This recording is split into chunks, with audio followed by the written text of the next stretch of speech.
Muito bem, pessoal. Tendo sido então coletado o dump de memória com o FTK Imager ou com o Dumpit, o que a gente faz agora? Nós temos que fazer uma análise desse conteúdo que foi extraído, né? Para fazer isso, o software mais utilizado aí é o Volatility, que é uma ferramenta livre, a qual possui uma série de comandos e plugins, né, para que você possa analisar esse conteúdo e as posições de endereço da memória RAM que foram extraídas por meio desse dump. Além de ser um recurso com várias possibilidades de comandos e análises avançadas, né, o Volatility está disponível para o Windows, Mac e Linux, o que aumenta aí a capacidade dessa ferramenta de funcionar em diferentes ambientes e situações, né? Esse é o site onde você pode baixar, o site Volatility Foundation. Vou deixar lá no nosso documento com os links, tá? E pode ser baixado gratuitamente. No caso aqui, a gente vai fazer a análise de um sample, de um arquivo de memória que foi obtido no GitHub da Volatility Foundation. E então a gente, apesar de ter coletado a memória local aqui da minha máquina, para que a gente possa fazer alguma análise mais interessante, vai utilizar uma amostra aqui de um dump de memória que a própria Volatility fornece como exemplo para estudo e análise. Então essa página aqui no GitHub da Volatility Foundation tem vários exemplos aqui de dump de memória, de vários sistemas operacionais, né? Várias situações que podem ser úteis aí para exercitar o conhecimento aí da funcionamento do Volatility. Mesmo a gente fazendo toda a demonstração devagar aqui, passo a passo, uma sequência de comandos bem parecida com aqueles que a gente vai utilizar pode ser obtida nessa URL, que demonstra aí os primeiros passos para fazer a análise de memória aí do Volatility, né? Então aqui você tem uma série dos principais comandos iniciais, assim dizendo, para fazer as análises com o Volatility. O Volatility é um programa que não precisa ser instalado, então você extrai ele do zip, coloca dentro de uma pasta e executa ele a partir de dentro da própria pasta, né? Visto isso, então, sem mais delongas, vamos iniciar a análise aqui do nosso dump de memória do Volatility. A primeira coisa que a gente tem que destacar aqui é a estrutura, não é? E o formato dos comandos aqui do Volatility. Você dá um Volatility "-h", você consegue ver todos os comandos aqui, é o help dele, né? Então ele funciona quase sempre passando um "-f" e indicando o nome de um arquivo como parâmetro, que é o arquivo que você vai utilizar, que vai ser analisado, e depois alguns outros comandos, sejam eles associados àquilo que você vai fazer naquele arquivo, ou alguns plugins que já estão aqui disponíveis, né? Diversos plugins já vêm com ele, você pode incluir esses plugins também, como plugins para fazer análise de DLL, para buscar informações aqui de drives criptografados, de listar processos, enfim, vários e diferentes comandos de árvores de processos, já vem aqui com o próprio Volatility, né? O que eu quero destacar então é só essa possibilidade do help e a estrutura de comandos, conforme a gente vai ver nessa primeira chamada aqui, que tem o objetivo de identificar qual é o sistema operacional da imagem que a gente está trabalhando, para poder então seguir a análise tendo como referência a estrutura desse sistema operacional. E aí, pessoal, para a gente ver qual é o sistema operacional então, que está sendo utilizado, a gente chama um comandinho seguindo essa estrutura da seguinte maneira: volatility. Lembrando que aqui eu renomeei o arquivo executável só para ficar mais fácil, né, para volatility.exe. Na sequência, "-f", o nome do arquivo que vai ser analisado, no nosso caso aqui é o sample 002.bin, e depois image info, que é para pegar as informações então referentes a qual seria esse sistema operacional aí contido nessa imagem. E fazendo a busca dentro do conteúdo que foi extraído, não é? Para tentar identificar um padrão nesse formato de arquivo que possa dizer para ele qual é o sistema operacional que estava aí, então, nessa imagem. E aí ele consegue dizer para a gente que é o Windows 7, que era o sistema que estava sendo utilizado. Conhecendo aí, então, esse sistema operacional, a gente pode começar a dar outros comandos para investigar outras coisas. Então, se a gente quiser ver aqui quais os processos estavam em execução, no momento em que o dump foi criado, a gente digita volatility, e a mesma estrutura, "-f", não é? Sample 002.bin, e agora a gente indica o perfil, né? Qual o perfil? Qual é o sistema operacional? Porque essa vai ser a referência que ele vai utilizar para poder, então, identificar dentro daquele arquivo a posição, enfim, a estrutura que ele tem que varrer para encontrar as informações que a gente pretende com esse comando. Por isso é importante ter essa informação aqui do sistema operacional. Então a gente coloca "-profile Windows 7 SP1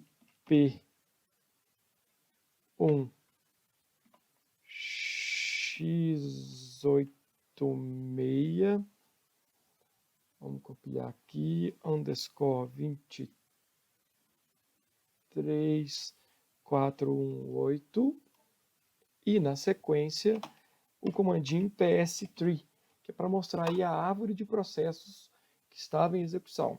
Se eu digitei tudo certinho, então a gente tem aí toda essa árvore. Aqui é interessante destacar algumas coisas, né? Como a gente deu um comando aí PS3, e essa ideia que ele traz é de árvore, como o próprio nome sugere, então você tem aqui que os processos pai estão identados com os processos filho, conforme esse deslocamento aqui dos pontinhos. O que significa dizer, por exemplo, vamos aqui embaixo, que, vamos buscar um Explorer, nós temos aqui o processo calc, o processo devnew, o processo paint, mais, por exemplo, o processo SVC host é um processo filho do processo service, o que você consegue ver também aqui pelo PID, né? O PID do processo SVC host é o 3712, que é o que identifica o processo. PPID é o 504, identifica quem é o pai, que é o service. Então a gente consegue ver essa árvore todinha aqui. E consegue ver o que estava rodando no momento do dump, né? Nesse caso aqui, a gente consegue perceber que estava rodando o Inlogon, que estava rodando o Paint, que tinha um montão de outros comandinhos aí que estavam em execução. Com esse mesmo comandinho, a gente consegue ver aqui também, por exemplo, que estava em execução o Internet Explorer. A gente consegue ver o browser, né? Tem até uma pergunta no exercício de vocês sobre isso aí, para identificar o que estava rodando no momento em que o dump foi retirado. E aí, a gente pode ver também com o comando getSID com qual permissão que esses processos estavam sendo executados, né? Se era um processo executado como administrador, se era um processo que estava sendo executado a partir da permissão do usuário, e também, desse modo, ver qual usuário estava logado na máquina. Então, o comando é semelhante, e no final a gente coloca getSIDs. E aí ele vai trazer para cada um desses processos aqui a informação de como, né, que eles estavam sendo executados, né? E por esse meio dá para ver, por exemplo, se um processo estava sendo executado com privilégios maiores do que ele deveria, sugerindo aí, por exemplo, uma atividade maliciosa de escalar privilégios, né? E então a gente consegue ver todos esses detalhes. Por exemplo, eu queria destacar aqui que no caso desse dump que a gente está analisando, a gente consegue ver que o usuário que estava logado era o Daniel e que esse processo MSRA iniciou em algum momento com as credenciais do Daniel. E assim a gente consegue ver como que cada um desses processos, então, foi executado. Como é que você vai, de repente, ver uma atividade maliciosa? Nós vamos falar isso até mais adiante numa análise de malware, mas, por exemplo, se tiver um processo rodando com uma credencial de domain admin e for um processo que tipicamente não deveria estar rodando com essa credencial. Então, isso é uma suspeita de atividade maliciosa. Um outro comandinho interessante que eu quero mostrar para vocês aqui é o DLL list, que mostra todas as DLLs que estão associadas a um processo em execução na memória. Né? Então, você passa DLL list menos P, o número do processo, e consegue, então, ver todas as DLLs associadas àquele processo. Além disso, é interessante porque você consegue ver o path. Então, eu passei o processo 3196, que era o Paint, e aí eu vejo se ele está rodando mesmo do diretório Windows System 32 e todas as DLLs que estão sendo carregadas, para ver se tem alguma coisa anormal aí na carga desse processo. Como esse comando mostra o path e o local então de onde está sendo executado, às vezes ele pode ser útil para você entender o significado ou a função de um determinado processo, né? Por exemplo, se ele estiver num diretório do Java, então você sabe que aquele executável está associado ao Java e assim sucessivamente. No caso aqui, a gente já sabe que é o Paint e conhece então a finalidade dele dentro do System 32, não tem esse tipo de recurso. Mas na atividade que está com vocês aí, esse comando pode auxiliar a identificar aí qual a função de um determinado processo, né? Uma coisa que pode ser bastante interessante na atividade forense aí é resgatar os últimos comandos realizados pelo usuário, né? E aí vocês vão ver durante o curso aí que existem diversas maneiras para fazer isso, mas pelo Volatility, com o comando cmd scan, você consegue ver aí o que foi feito nessa sessão do usuário aí.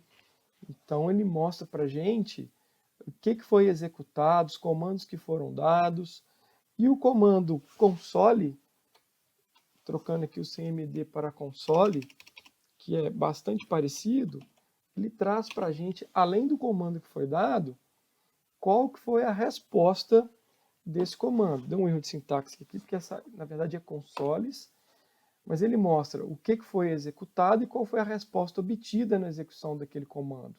Não é? Então, se você der um dir, ele vai mostrar o comando dir e a resposta também daquele comando, do mesmo jeito que aquela pessoa que executou o comando viu no momento imediatamente anterior ao dump que você fez da memória. Então, tudo que foi executado quanto à resposta que veio na tela de terminal, o comando console consegue trazer para a gente. E aí fica então mais uma dica para a atividade que vocês vão ter que fazer, porque ele mostra de onde que esse comando foi executado, qual foi a resposta, né? Vamos ver aqui então, por exemplo, ó, foi o conhost, foi executado, né? Vamos tentar ver mais alguma coisa aqui, ó. De onde o VMware TP autoconv SVC também foi executado dentro desse diretório. Então ele mostra o caminho completo de onde estava um determinado arquivo, o que foi executado, se foi na tela de terminal, qual foi a resposta que o usuário viu naquela tela de terminal. Esse é um comando bastante útil também. Para o perito, pessoal, algumas vezes investigar aí o que foi feito nos últimos instantes antes da perícia pode ser bastante útil para ver se houve alguma tentativa de ocultar provas de criptografia na máquina. Até mesmo na área de transferência, um Ctrl+C, Ctrl+V que tenha ficado armazenado lá, pode ser interessante você conseguir ver uma senha. Então é bem importante, bem legal tentar buscar essas informações aí. Bom, mas e se eu quiser investigar algumas coisas que estavam nas chaves de registro, né? Aí existe um comandinho bem interessante aqui, que é o hive list. Como é que começa essa brincadeira, essa história? Esse comando vai trazer para a gente as posições de memória em que cada uma dessas entradas aí do registro estava carregada. E conhecendo essa posição de memória, eu posso depois aprofundar em outras análises, como a que a gente vai fazer aqui, por exemplo, para identificar senhas. E as senhas eu posso tirar de onde? Da SAM e do System. Onde é que está o System aqui? Do System. E para fazer isso, eu passo o seguinte comandinho, pessoal. Eu coloco lá o volatility, não é? -F, o nome do arquivo, tudo comum, o profile, até aqui nada de diferente. E o que mais que eu coloco? Agora, eu acrescento o comando hashdump, ok? Deixa eu dar um Ctrl+C, Ctrl+V aqui para facilitar. As posições de memória em que estavam associadas a os registros da System primeiro, que é o 0x87 Paraná, Paraná. Onde é que está aqui o System? 0x87C18248 e depois a posição de memória associada à SAM, 0x978, que é a que está aqui embaixo, a sequência até 2008. Quando eu dou isso, eu estou dizendo, investiga nessas posições de memória aí informações de hash. E ele traz para a gente essas informações associadas aos logons de usuário. Então tem aqui o LM e o NT hash, né? Ou NTLM, como queiram, desses usuários, administrador, guest e Daniel. Aqui eu tenho que chamar a atenção para vocês dos seguintes aspectos. Essa primeira parte, depois de administrador, 2.500, essa primeira sequência é o LM hash. E a segunda sequência é o NT hash. O LM hash, ele tem uma limitação de caracteres, ele não faz diferença entre maiúsculas e minúsculas. Digamos que ele é até mais fraco, mas continua existindo por questões de compatibilidade. E é daqui que é bem fácil de você conseguir, por exemplo, extrair uma credencial. Como é que você vai fazer? Se a gente copiar esse valor aqui do LM hash, copiei, e jogar esse hash em qualquer ferramenta aí para quebrar o hash, no caso é um hash bem simples, MD4, MD5 aqui, até quebra mais, né? Você pode usar aí o John the Ripper, qualquer ferramenta que vocês viram aí na parte de Ethical Hacker. Eu estou colocando esse site aqui apenas como referência para facilitar o CrackStation. Se a gente jogar aqui, a gente consegue quebrar esse hash. Agora, o que aconteceu nesse caso aqui com esse hash do usuário administrador? Ele voltou em branco. É porque esse é o padrão utilizado quando não existir senha definida para aquele usuário, não é? E aí ele volta um resultado em branco, então, não tem senha para esse usuário. Se você colocar aqui, eu já vou pegar um outro hash que eu separei aqui, de um outro usuário, como esse aqui, por exemplo, e mandar buscar, ele já vai trazer para a gente que a senha é neon96 minúsculo ou maiúsculo, porque trata-se de um LM hash, está até falando aqui o tipo, e por causa disso ele não faz diferença entre maiúsculo e minúsculo, mas ele consegue aqui facilmente quebrar esse hash. Aí, como vocês já sabem, não é que ele quebra, né? Ele tem uma Rainbow Table, uma tabela onde ele faz uma consulta e já tem esse hash disponível para fazer essa associação. Então ele faz uma consulta em uma tabela e consegue encontrar essa associação aí, né? Seja como for, então, por meio desse procedimento, onde a gente indica que, primeiro, busca qual a posição de memória estão as chaves do registro, depois, indica essas posições para pegar os hashes dos usuários e por uma outra ferramenta passa esse hash, a gente consegue a senha, eventualmente aqui do Daniel, conforme a gente já tinha visto que é um outro usuário, que é o usuário que estava logado, mas nesse caso aqui, até como a gente mostrou na tentativa de quebrar o hash, o Daniel também segue esse padrão, que é um usuário que não tem senha, né? Não tem senha aí cadastrada para ele. Mas na atividade de vocês vão ter que seguir esse caminho para encontrar a senha aí de alguns usuários. E aí só destacando que essa primeira porção, então, aqui é o LM e a segunda porção é o NT. Existe um comandinho também muito interessante, pessoal, para mostrar para a gente quais as conexões estavam ativas na máquina no momento em que o dump foi retirado. E aí você consegue analisar quem estava falando com quem, qual processo estava conectando com qual IP. Isso pode ser muito útil, que é o com-scan. No caso ele não vai funcionar aqui, porque o com-scan não funciona nas imagens aí de Windows 7. Eu coloquei mas para mostrar, porque inclusive na atividade de vocês já conseguem usar o ConScan, já que a imagem que vai estar lá é do Windows XP. No caso do Windows 7 aqui, o comando que você tem que passar, deixa eu primeiro mostrar aqui esse comando em uma outra imagem, e depois a gente volta. Eu vou passar aqui a imagem, uma imagem diferente, estou passando aqui a imagem laptop agora, em vez de passar a imagem sample e o ConScan, só para vocês verem o resultado do ConScan aí, como que é. Olha só que legal, ele mostra que o processo 1916, com o endereço local 192.168.2.7, saindo na porta 1115, esse é o endereço da minha máquina local, tinha uma conexão com 207, 126, 123, 29 na porta 80. Quando vocês virem aí a análise de malware, vocês vão conseguir identificar alguma coisa muito importante com isso. Porque vocês vão ver um processo que tipicamente não faz nenhuma conexão, não deveria estar conectado com nada, acessando um IP que depois vai se mostrar aí um endereço IP malicioso.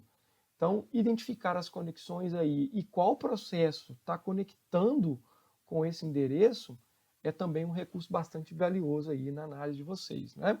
Só chamando a atenção aqui novamente, então, que eu usei aqui o comando com scan, mas eu passei uma outra imagem como parâmetro, porque o ConScan só funciona com Windows XP, não funciona no 7.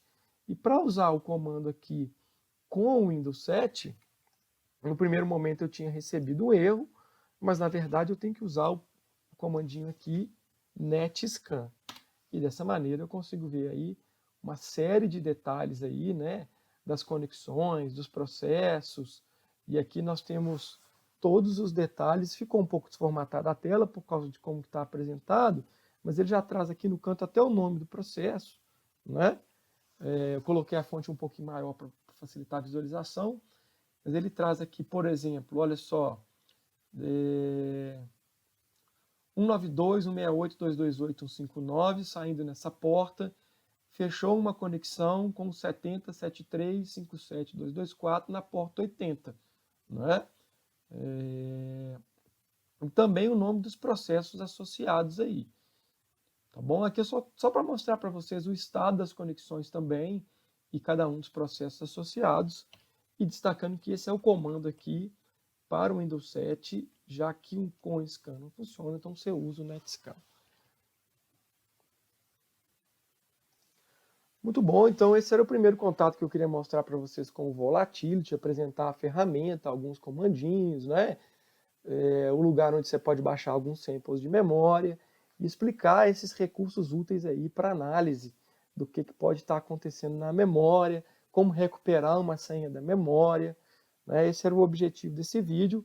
E mais para frente, quando a gente falar de análise de malware, vocês vão ver como, a partir do uso do Volatility, de um dump de memória, desses e outros comandos que a gente vai acrescentar, você pode então identificar um malware que eventualmente estava carregado na memória.